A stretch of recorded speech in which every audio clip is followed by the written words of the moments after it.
மந்திரவனத்தின் சாகசம். ஒரு காலத்தில் மிகவும் தொலைவில் இசைவனங்கள் என்று அழைக்கப்படும் ஒரு மந்திரவனம் இருந்தது. அந்த வனம் சாதாரண வனம் அல்ல. ஒவ்வொரு மரமும் ஒரு ரகசியத்தை புகுந்திருந்தது. ஒவ்வொரு ஆறும் பாடல்களை பாடியது. மேலும் மிக வியப்பூட்டும் மந்திர ஜீவன்களுக்கு பரிசோதனையாக இருந்தது.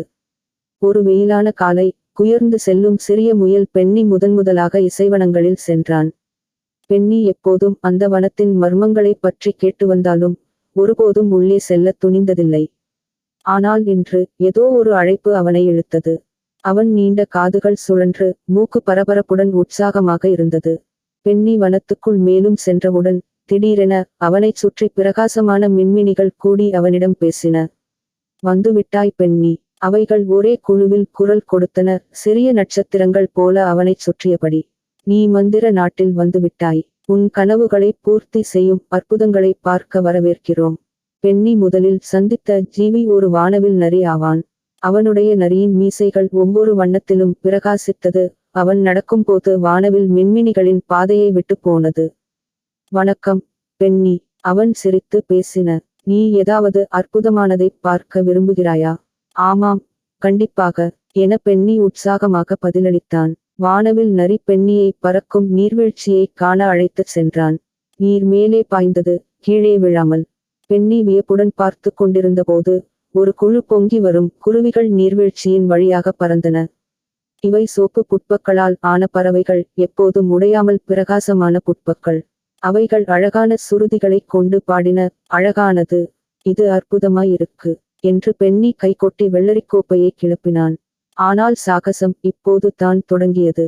அடுத்து வானவில் நரி பென்னியை ஒரு பெரிய பட்டாம்பூச்சியிடம் கொண்டு சென்றான். பெயர் பெல்லா. பெல்லாவின் சிறகுகள் வெயிலில் வைரமாக பிரகாசித்தது.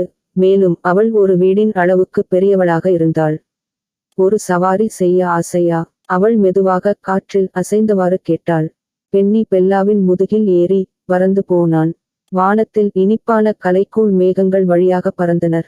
கீழே பென்னி வெள்ளியால் பளபளக்கும் யூனிகார்ன்கள் புல்மேடுகளில் பாய்ந்து ஓடுவதை பார்த்தான்.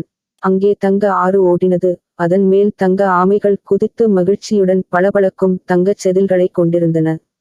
அவர்கள் இறங்கிய பின் வானவில் நரி மற்றும் பெல்லா பென்னியை விருப்ப மரத்தினருகில் அழைத்துச் சென்றனர். இது வனம் முழுவதிலேயே மிகவும் பழமையான மற்றும் மந்திர சக்தியுள்ள மரம்.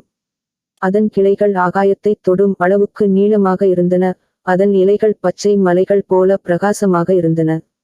மரம் ஆழமான புத்திசாலி குரலில் பேசியது. பென்னி, இந்த வனத்துக்குள் வரும் ஒவ்வொருவரும் ஒரு விருப்பத்தைச் சொல்லலாம். உன்னுடைய விருப்பம் என்ன? பென்னி ஒரு நிமிடம் யோசித்தான். அவன் ஏற்கனவே பல அற்புதமான விஷயங்களை பார்த்து வியக்கத்தக்க ஜீவிகளை சந்தித்திருந்தான். இன்னும் என்ன வேண்டுமென? பிறகு ஒரு புன்னகையுடன் அவன் சொன்னான், இந்த மந்திரத்தை என் நண்பர்களுடன் பகிர்ந்து கொள்ள விரும்புகிறேன். அதனால் அவர்களும் என்னைப் போல சாகசங்களை அனுபவிக்க முடியும்.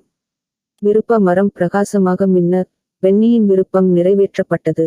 திடீரென பென்னியின் எல்லா நண்பர்களும் அவனது புலத்திலிருந்து வந்தனர். அங்கே சாலி அணில், டிம்மி ஆமை மற்றும் ஒல்லி ஆந்தை இருந்தனர். அவர்கள் அனைவரும் ஆச்சரியத்துடன் சுற்றி பார்த்தனர். அவர்கள் கண்கள் வியப்பால் பெரிதாக இருந்தது. நாம் ஒரு சாகசத்திற்கு செல்வோமா என்று பென்னி குரல் கொடுத்தான். அவர்கள் அனைவரும் சேர்ந்து இசைவனங்களைத் திரிந்து மின்னும் ஜெல்லி சிங்கங்கள், வண்ணமிகு ஒளிகளை வெளியேற்றும் சிங்கங்கள், வானத்தில் மெதுவாக பறக்கும் மேக திமிங்கிலங்களை சந்தித்தனர். ஒவ்வொரு நொடியும் சிரிப்பும் சாகசமும் நிறைந்திருந்தது. வனத்தின் ஜீவிகள் மகிழ்ச்சியாக ஆடினர், பாடினர் மற்றும் பென்னி மற்றும் அவரது நண்பர்களுடன் விளையாடினர். அவர்கள் கண்ணாடி குகைகளை ஆராய்ந்தனர்.